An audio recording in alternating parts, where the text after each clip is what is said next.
Demek ikkinchi jarqliqning to'g'rilik qasidi. Bizda qarang, magnetik aqimda elektromagnet to'g'rilar deganni o'tib qo'ya, so'ng keyin radiolokatsiya degan ya, so'larga baylanadi. Sebebi jarqliq ham bu bizning nima hisoblanadi? Elektromagnet to'g'ri.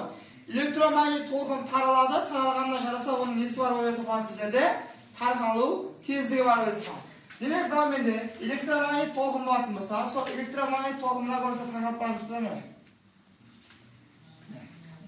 Ketmayapti yoqqa.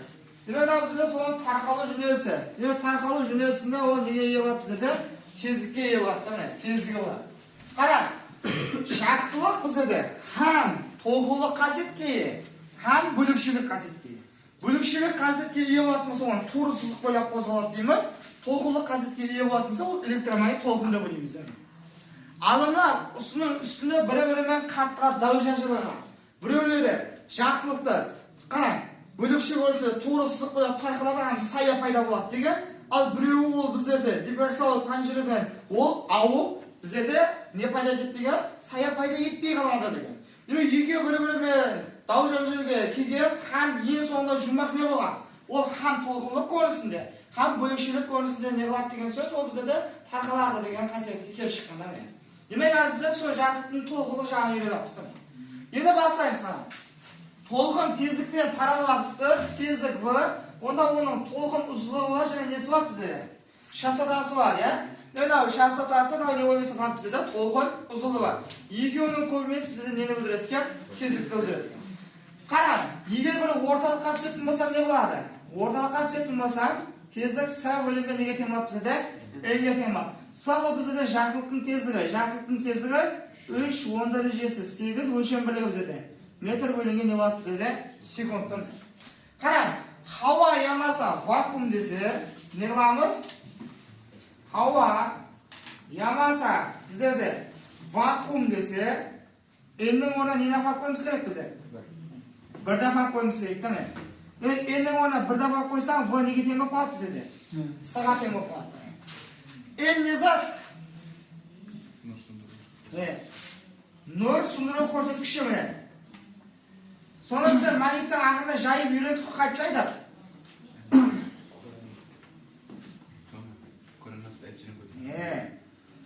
Ne? Ko'rinasi nima bo'lsa aytgan bizda epsilon bo'lingan, epsilon ko'paytirilgan mu. Epsilon zot bizda. Elektr bo'limida o'tib qolsa bu. D elektrik sindirishi.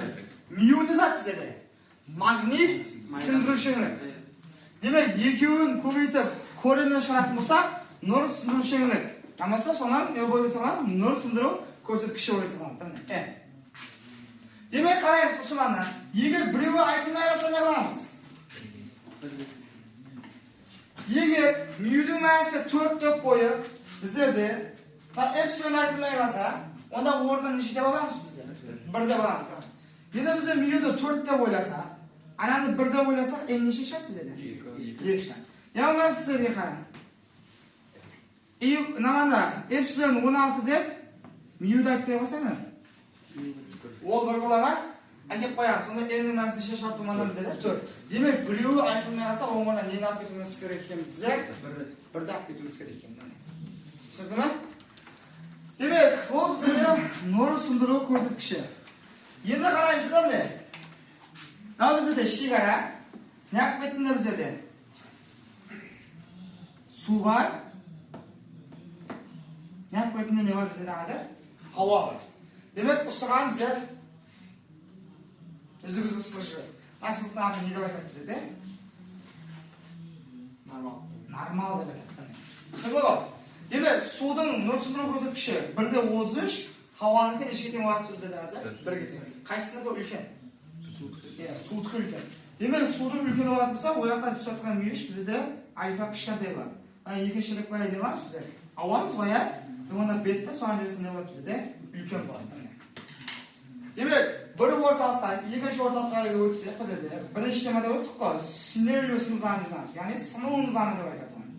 Sinus alfa bo'lingan sinus beta, n2 bo'lingan nima bizda n1. Demak, qara, n2 bizda nima bor mana?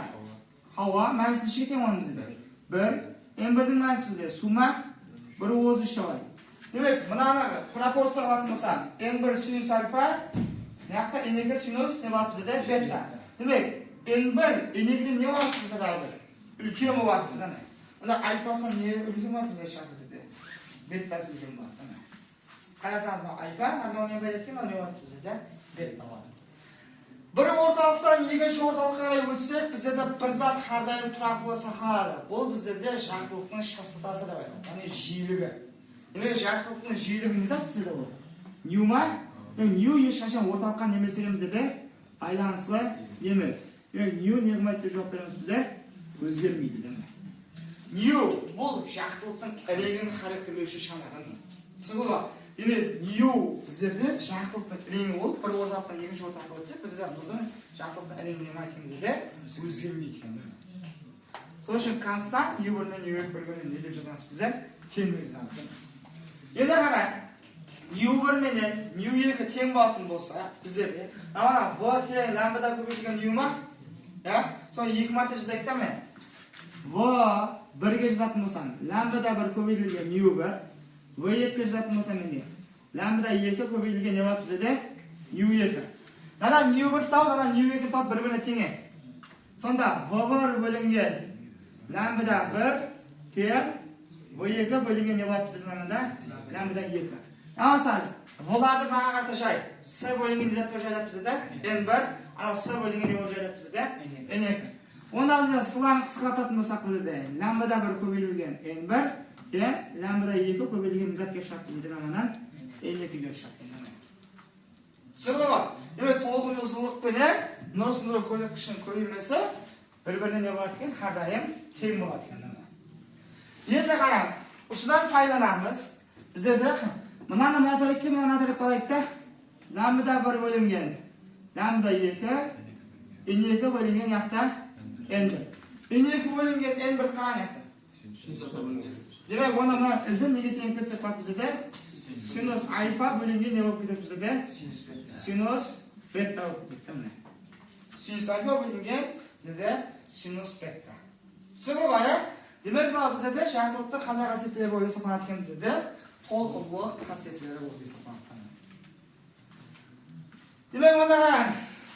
Мынау екінші тема осымен кетті де, үштен қосып өтіп жіберемін да осыманға. Демек, үшінші тема бізде. Жезат екемізде де толық ішкі қайтыш деген шағылсудан. Толық ішкі шағылсу. Қараң, толық ішкі шағылсу біздерде медицинада кеңінен қолданылады. Асқазаныңызға жара түссе, ішіләңгіш тас па? Я болмаса, войнеге жұмысқа кіре жақ болсаңыз, ішіләңгіш тұрады білесіз, себебі организм тексеру керек. Не үшін ішіләңгіні жұтқызады? Себебі сен ішіләңгіні жұтсаң, іші қарай бара ма? Сойтып, сол ішіләңгіні ауыздан нұр жібереді. Нұр ішіләңгіге не қылады бізде? Ұрылады. Демек, сол нұр ішіләңгіге ұрылып, толық ішкі шағылсуды пайда етеді. Һәм асқазанның бетіне соның нұр не барады бізде? Жетіп барады. Демек, сол нұр жетіп бару арқалы, сол ішек жолдарымызда жарықтылық пайда болып, соны камерадан не қылады бізде? Анық көре алады. Яғни, ол бізде мынандай ішіләңгінің ішінде камера болады. Сол жарықтылық нұры түсу арқалы камера жарықтыланып, асқазанның ішегінің ішінде не заттар бар бізде бәрін көрсетіп береді. Демек, солада медицинада осы не қылады толық ішкі шағылсу кеңінен қолданылады. Демек, бастаймыз саны. Мынау біздерде екі орталықтың шекарасы, мынау нормал. Мынау түсіп жатқан мүйіш альфа, не қарай нұр не қылады біздерде? Сынады, сынған нұр не болады біздерде? Бетта. Мынау түсіп жатқан нұр Т, қандай мүйіш асына, сондай мүйіш асына не қылады біздерде? Қайтады. Наман онда біздерде бұлам не болады біздерде? Альфа бұл. Мынау біздерде қандай нұр болып есептеледі? Сынған нұр. Ол не болып есептеледі біздерде? Бетта еді. Қара, толық ішкі шағылсу қашан пайда болады? Толық ішкі шағылсу пайда болу үшін нұр сындыру көрсеткіші үлкен болған орталықтан нұр сындыру көрсеткіші кіші болған орталыққа өту керек. Ол бізде бірінші қағида. Түсінді ме? Демек, толық ішкі шағылсу болу үшін нұр сындыру көрсеткіші үлкен болған орталықтан қандай орталыққа өту керек екен? Кіші болған орталыққа өту керек екен. Демек, яғни орталығымен N1 десек, Яқтың орталығы не деймін мен әзір? N2. N1 N2-ден үлкен болсын да мен. Бұл бірінші шарты, толық ішкі шағылысу пайда болды. Екінші шарты бар. Екінші шарты түсіп атқан нұрдың мүйіші толық ішкі шағылысудың шекаралық мүйішіне тең болу керек. Сол мүйішке тең болса ғана бізде қандай низам орнанады екенбізде толық ішкі шағылысу. Егер ол тең болмай, одан кішкентай болып қалатын болса, апуайы сыну низамына кетіп барады. Азында қандай низам болып есептеледі бізде? Сыну. Сіз қараңыз. Екі затты біліңіз. Бірінші қара. Сол түсіп атқан нұрымның орталығы, екінші өтіп атқан, сынып атқан нұрым орталығы не болу керек екен бізде? Үлкен болу керек екен. Ол бірінші үлкен болу керек. Енді екіншісін көреміз. Екіншісінде біздерде сол түсіп атқан шекаралық мүйішке ана альфа не болу керек екен бізде? Тең болу керек екен. Азамат түсіп атқан альфа менің шекаралық мүйішімен не болады менде? Кішкентай болады. Демек, мына зат бізде орынлы болғанымен, мына шартты орындағанымен, мына шарт не қылмай қалады бізде? Орынланбай қалады. Сол үшін бізде уманда толық ішкі шағылысу не қылмайды бізде 100 бермейді. Демек, мынау қандай низам болып кетеміз бізде? Сыну низамы. Енді 100 беру үшін не қылу керек бізде? 100 беру үшін мына екеуі не қылу керек бізде? Орынлану керек, иә? Демек, онда қараң. Мына жаңа бізде нормалымыз міне. Мынау нормал. Мынау бізде дегенде түсіп атқан нұр. Не? Не қарай бізде? Бұлар не болады бізде? Альфа. Түскен нұр, мынау не болады бізде? Қайтқан нұр. Мына қарай нұр не болады бізде? Сынады. Сынған нұрдікі бетті міне. Мынау сынған нұр С. Демек, қара, толық ішкі шағылысу пайда ету үшін мына екеуінен орындауымыз керек пе? Демек, N1, N2-де не болу керек бізде? Үлкен. Демек, мына жақта бірінші орталығым, екінші орталығым нұрсындыру көрсеткіші үлкен болу керек. Альфа енді бізде мына жақта толық ішкі шағылысудың шекаралық мүйіш айқындалып қойған не болу керек екен бізде? Тең болу керек. Демек, тең болды ма, енді сыну низамы не қылады бізде? Орнанады. Демек, бағана мына шартта мынау келіп пе еді? Иә? Мына біздердің түсіп жатқан мүйішіміз не болады бізде? Кіші болады ма еді? Енді ал не болып қалды бізде әзір? Тең. Ona тең болатын болса, нұр енді мына қарай кетпейді. Толық ішкі шағылысу болатын болса, төмендегі шегітеді. Мына екі орталықтың шекарасы мынау емес пе? Мына қарай кетеді. Онда намана пайда болған мүйіш не болады бізде әзір? Бетта 90 градус болады. Демек, толық ішкі шағылысу 100 беру үшін беттен неше градус болу керек екен бізде? 90 градус. Демек, мына екі шарт орынлы болса ғана бізде намана толық ішкі шағылысу 100 береді. Демек, бастаймыз ғана. Синус альфа болу керек деді бізде? Альфа оны не жазамын намана? Альфа нөлі жазамын. Бөлінген синус екінші әрекетінде бетта болу керек пе? Бетта мәз неше екен бізде әзір намана? 90. Екінші орталық астында бірінші орталық. Синус 90-дағы мәз неше екен бізде? 1-ге тең. Онда намана синус альфа нөлевой тек N2 бөлінген не болып есептелінеді бізде? N1 болып есептелінеді. Демек, мынау бізде толық ішкі деп айтатын бізде шағылысу деп айтатын. Енді қараймыз. Аман-аман. Қайттан нормал. Мынаяқтан нұр кеп түсіп атыпты. Не? Мынаяққа қайта алдық. Мынау түскен нұр. Мынау бізде не болып есептелінеді? Қайтқан нұр. Демек, N1 N2-ден үлкен болсын да. Альфа толық ішкі шағылысудың шекаралық мүйіш альфа нөлевойдан не болсын де үлкен болсын. Демек, қара. Бірінші орталықтың нұрсындыру көрсеткіші екінші орталықтан үлкен. Түсіп атқан мүйішіміз шекаралық мүйішінен не болады бізде әзір? Үлкен болады. Оманда да толық ішкі шағылысу пайда болады. Бірақ мынандай да. Мынаяққа нұр кеп түседі ғой, иә? Түскен нұрдың бәрі мынаяққа не қалады бізде? Қайтып кетеді. Яғни, мынаяққа нұр сыну керек педі? Сол сынып атқан нұр болмайды. Бәрі мынаяққа не қалады бізде? Кетіп қалады. Себебі қара. Мынада толық ішкі шағылысу пайда болғанда сыну мынандай болып түсті ме сынғанды? Енді толық ішкі шағылысу пайда болғанда мынау нұр айтып келмеді ме? Иә? Демек, бізде альфа нөлевойдан үлкен болып тұрса, мынау қаққа кетіп қалады енді бізде. Мынаяққа кетіп қалады.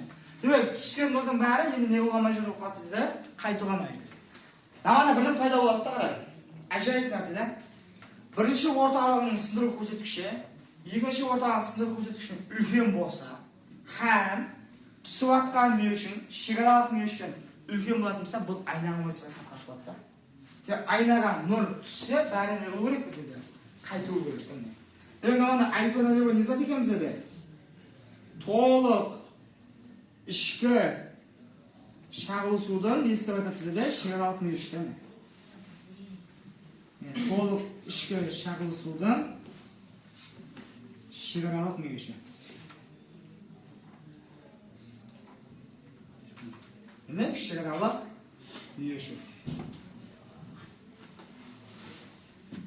Демек, толық ішкі шағылысу пайда болу үшін әрдайым бірінші орталық, екінші орталықта не болу керек екен? Үлкен болу керек екен. Бұл бірінші қағида. Түсіп атқан мүйіш бізде толық ішкі шағылысудың шекаралық мүйішіне не болу керек екен бізде? Тең болу керек. Ана сол уақытта біз ғана көзет алып. Арада толық қайтып кетті, мына сынып кетті. Енді ғана мынандай болса не болады? Бізде де бірінші орталық N1, екінші орталық N2. Яқтан бізде нұр не болады бізде де? Айпа мүйшасында түсіп атып, түскен нұр. Яқ қарай нұрам, сол айпа мүйшасында қайтқан нұр. N1-ден N2 үлкен да? Яғни түсіп атқан орталықтан екінші орталық үлкен болады. Толық ішкі шағылысу пайда болады ма, пайда болмайды ма? Толық ішкі шағылысу пайда болмайды. Не үшін? Толық ішкі шағылысу пайда болу үшін мен бағандан бері наманда аузын ауырған шығарып атпан. N1, N2-де не болу керек атпан? Үлкен, мынада наоборот болып атқан жоқ па? Наоборот болса олмай ешқашан ішкі шағылысу не болмайды біздерде? Болмайды. Демек, мынада толық ішкі шағылысу болмайды. Наоборот, нұр неғатына қарай біздерде сынады да міне. Не біздерде бетта деген үшін. Түсінді? Қашан пайда болады екен? N1, N2-де үлкен болу керек, һәм түсіп атқан мүйіш, шекаралық мүйішке не болу керек екен біздерде? Тең болу керек. Тең болғанда анық көрінеді, анық мәселе кетті. Үлкен болса ол айнаның вазифасына қатып кетіп бара айтты. Түсінді ме? Демек, біздер мынау үшінші темаға тиісті мағлұматтар болып есептеледі.